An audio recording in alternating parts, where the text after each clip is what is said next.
Assalamualaikum warahmatullahi wabarakatuh. Pada video kali ini saya akan menjelaskan tentang bab 2, yaitu etika tanggung jawab hukum dan penerimaan klien. Di bab ini saya akan menjelaskan poin-poin pentingnya saja, yaitu tentang prinsip dasar etika profesi, ada independensi, dan juga ada hubungan auditor dengan orang lain. Jadi tujuan pembuatan video ini itu agar dapat memahami dan memberikan gambaran umum tentang lingkungan audit saat ini. Mari kita simak videonya.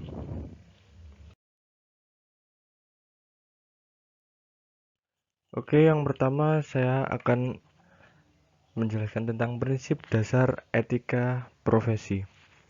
Di sini terdapat poin-poin penting yang akan saya jelaskan nanti, yaitu ada integritas, objektif, kompetensi profesional dan kehati-hatian, ada kerahasiaan, ada perilaku profesional. Saya akan menjelaskan sedikit ya tentang prinsip dasar etika profesi. Prinsip etika dasar ini untuk semua anggota badan profesional. Jadi di sini anggota harus memperhatikan bagaimana tindakan mereka dapat mempengaruhi orang lain. Artinya jadi tanggung jawab setiap anggota profesi akuntan adalah bertindak untuk kepentingan umum. Karena nanti jika tidak mematuhi dapat menyebabkan tindakan disipliner oleh badan profesional anggota. Jadi etika profesi ini sangat penting ya, karena dalam etika ini kita dapat berperan sebagai norma agar tugas dan tanggung jawab dapat terlaksana dengan baik secara profesional. Selanjutnya langsung saja saya menjelaskan poin yang pertama, yaitu prinsip dasar etika profesi integritas. Ya, integritas di sini mengacu pada kewajiban bahwa semua anggota badan profesional harus bersikap baik, berterus terang, dan selalu bersikap jujur. Jadi, anggota itu tidak boleh memberi informasi yang salah. Jadi, harus mengutamakan kejujuran, cara berpikir, dan bertindak baik sesuai dengan informasi. Karena kalau ada yang membuat pernyataan palsu, nanti akan merugikan banyak pihak ya teman-teman. Karena di sini maksud integritas adalah karena orang berintegritas itu memiliki pribadi yang jujur dan berkarakter yang kuat. Oke, jadi poin yang ketiga ada kompetensi profesional dan kehati-hatian.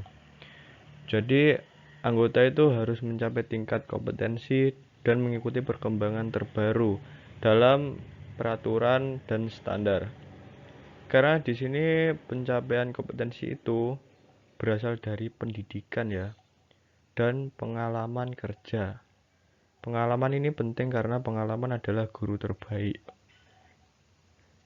Dan anggota juga harus bertindak dengan rajin dan berhati-hati, namun dapat menyelesaikan tugasnya dengan tepat waktu tentunya.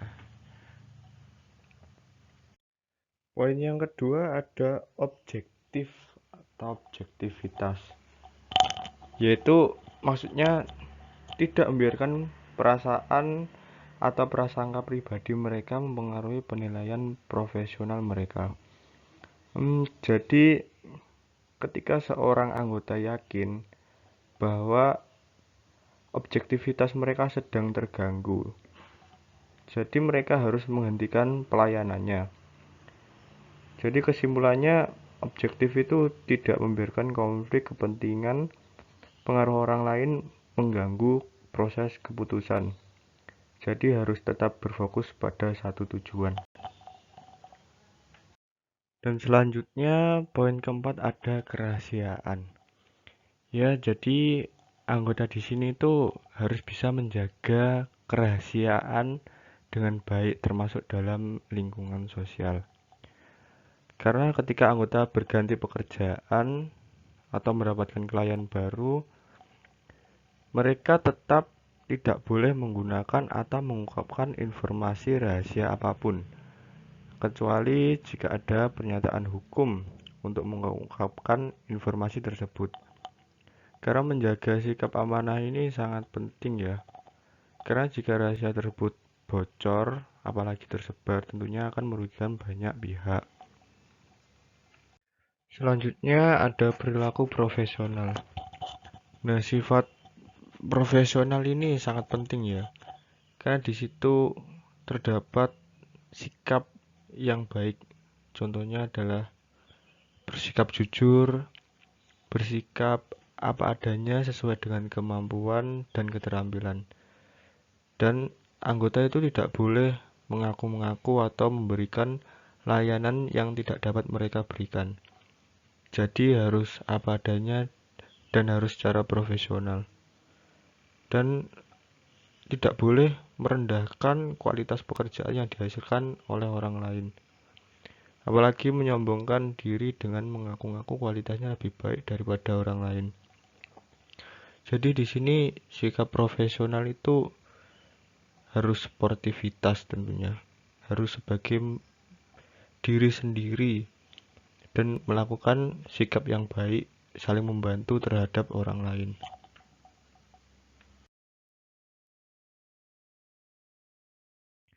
Selanjutnya saya akan menjelaskan tentang independensi atau sikap kemandirian yang bebas. Ya, di sini tuh auditor eksternal sering disebut sebagai auditor independen. Jadi pengguna laporan keuangan itu harus yakin bahwa auditor eksternal tidak bergantung pada perusahaan yang mereka audit. Karena independensi itu dapat diartikan sebagai kemandirian. Jadi dapat diartikan ini adalah kemampuan untuk membuat keputusan yang bebas dan tidak terikat dengan pihak manapun. Ya, selanjutnya ada ancaman terhadap independensi. Ancaman yang pertama yaitu ancaman kepentingan pribadi. Yaitu di sini merupakan wujud sifat yang lebih mengutamakan kepentingan pribadi daripada dengan kepentingan publik yang lebih luas. Jadi ini merupakan sikap yang tidak baik ya. Contoh saja yaitu memiliki ketergantungan yang tidak semestinya pada total biaya dari klien. Terus ada lagi khawatir berlebih jika kehilangan suatu klien. Jadi ini ketergantungan karena memiliki kepentingan pribadi daripada kepentingan publik. Selanjutnya ada ancaman peninjauan diri. Saya akan kasih contoh perusahaan yang melakukan layanan untuk klien asuransi yang secara langsung dapat mengaruhi informasi materi atau terjadi temuan kesalahan material saat dilakukan evaluasi ulang. Karena di sini pengertian dari ancaman peninjauan diri yaitu merupakan suatu kondisi di mana terdapat konsekuensi dari penilaian secara internal. Selanjutnya ada ancaman advokasi. Ini merupakan ancaman yang terjadi jika kantor akuntan itu bertindak atas nama klien asuransinya. Semisal contohnya perusahaan mempromosikan saham di klien audit. Jadi mempromosikan saham perusahaan publik dari klien di mana perusahaan tersebut merupakan klien audit. Ini merupakan sebagai ancaman advokasi. Selanjutnya ada ancaman keakraban. Ancaman keakraban ini dapat timbul dari kedekatan hubungan yang terlalu dekat sehingga akuntan itu menjadi terlalu bersimpati terhadap kepentingan yang mempunyai hubungan dekat dengan akuntan tersebut. Saya kasih contoh yaitu ketika anggota tim mempunyai hubungan keluarga dekat dengan seorang direktur atau pejabat klien yang nantinya ini akan mengakibatkan tim jaminan menjadi terlalu peka terhadap kebutuhan klien dan tentunya kehilangan objektivitasnya. Selanjutnya ada ancaman intimidasi. Nah, ini mengacu pada ancaman yang dapat terjadi ketika anggota tim jaminan merasa terancam oleh direktur klien. Ancaman itu contohnya terdapat diancam, dipecat, atau diganti dalam hubungannya dengan penugasan klien. Akibatnya yaitu anggota tim tidak dapat bertindak secara objektif karena dia merasa mendapat ancaman. Dan tentunya ini merupakan contoh yang tidak baik. Selanjutnya ada perlindungan terhadap independensi. Poin yang pertama yaitu perlindungan yang dibuat oleh profesi dan undang-undang. Jadi ini sebagai kontrol kualitas untuk perusahaan dan perlindungan terhadap independensi, yaitu termasuk pendidikan, akuntan tentang ancaman terhadap independensi. Bentuk perlindungan lainnya yaitu mitra pensiunan tidak boleh mengambil peran senior dalam klien audit selama 2 tahun. Nah, ini untuk menghindari ancaman-ancaman yang tentunya akan merugikan terhadap independensi tersebut. Selanjutnya, pengamanan yang dibuat oleh klien. Jadi, klien itu dapat membuat mekanisme untuk menetapkan kebijakan dan prosedur yang didedikasikan untuk memastikan bahwa laporan keuangan itu benar dan adil. Terus, klien dapat juga menerapkan kebijakan dan prosedur untuk memastikan bahwa tim itu dapat mengakses ke semua dokumen. Contohnya seperti pembentukan komite audit, yaitu yang tujuannya adalah untuk menghubungkan antara mitra jaminan dan manajemen untuk meningkatkan independensi. Tentunya agar dapat meminimalisasi ancaman-ancaman yang ditujukan untuk independensi. Yang selanjutnya ada perlindungan yang dibuat oleh firma, yaitu perlindungan di mana mitra audit itu meninjau file kerja mitra lain dan memberikan komentar serta umpan balik yang positif. Akhirnya, jika terjadi adanya ancaman, perusahaan akan menetapkan prosedur dan deklarasi untuk diikuti staf. Pengamanan ini tentunya dapat mengurangi tetapi tidak menghilangkan resiko ancaman. Selanjutnya ada hubungan auditor dengan orang lain. Nah, auditor eksternal itu kan hubungannya dengan staf dan manajemen klien. Maksud dari hubungan auditor dengan orang lainnya itu di sini yaitu terdapat pemegang saham klien sebagai kelompok, dewan direksi, komite audit, dan tim audit internal. Kita akan membahasnya satu persatu. Ya, selanjutnya ada auditor dan dewan direksi. Di sini peran dewan yaitu sangat penting, yaitu untuk memastikan bahwa perusahaan itu dapat menjalankan dan menguntungkan bagi pemegang saham. Hal yang dilakukannya sebagai contohnya adalah dengan membuat rapat dewan yang hasilnya nanti akan dibacakan oleh auditor eksternal dan untuk mempelajari tentang keputusan-keputusan penting mengenai arahan strategis yang diambil oleh dewan untuk perusahaan di masa depan. Ya, selanjutnya yang terakhir ada auditor dan komite audit. Di sini dalam menjalankan tugasnya adalah komite audit ini memiliki tugas dan tanggung jawab paling sedikit ya. Saya memberikan contoh yaitu mereka memberikan pendapat independen dalam hal terjadi perbedaan pendapat antara manajemen dan akuntan atas jasa yang diberikannya.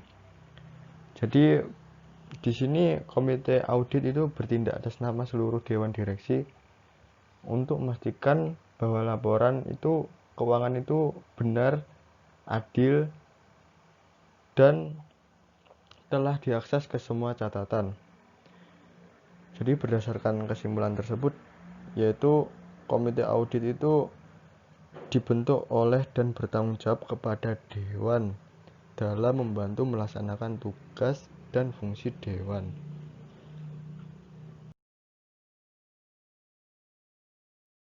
Poin yang terakhir ada auditor dan auditor internal. Di sini perusahaan itu jika mempunyai internal audit yang efektif, yaitu dimaksud efektif di sini yaitu seorang auditor itu harus dapat diandalkan dan dapat dipercaya dan dapat mempertahankan kriteria dan kebijakan tanpa adanya paksaan dari pihak lain. Dengan internal yang efektif, tentunya akan memudahkan auditor eksternal dalam mempertimbangkan untuk memodifikasi sifat dan dapat mengurangi luas pengujian audit mereka. Objektivitas ini sangat penting karena ini menetapkan tingkat independensi fungsi audit internal dari seluruh organisasi.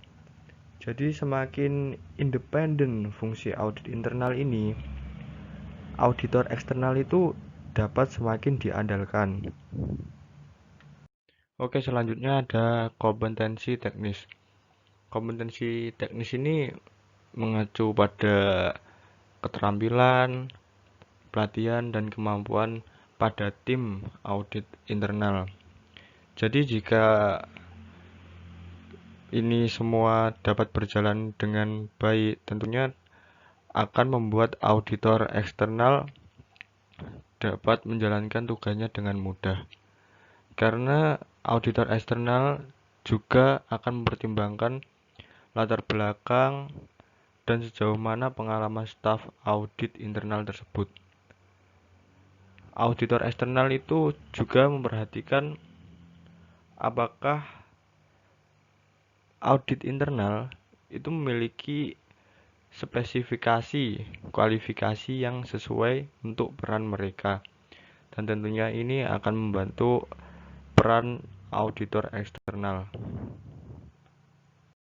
Selanjutnya ada do professional care.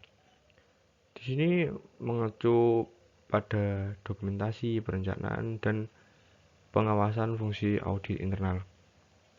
Jadi jika dokumentasi, perencanaan, dan pengawasan fungsi audit itu berjalan dengan baik, tentunya akan menarik auditor eksternal karena bukti dari prosedur yang dilakukan oleh audit internal itu merumuskan kesimpulan dari auditor eksternal. Jadi ini sangat berfungsi sekali ya.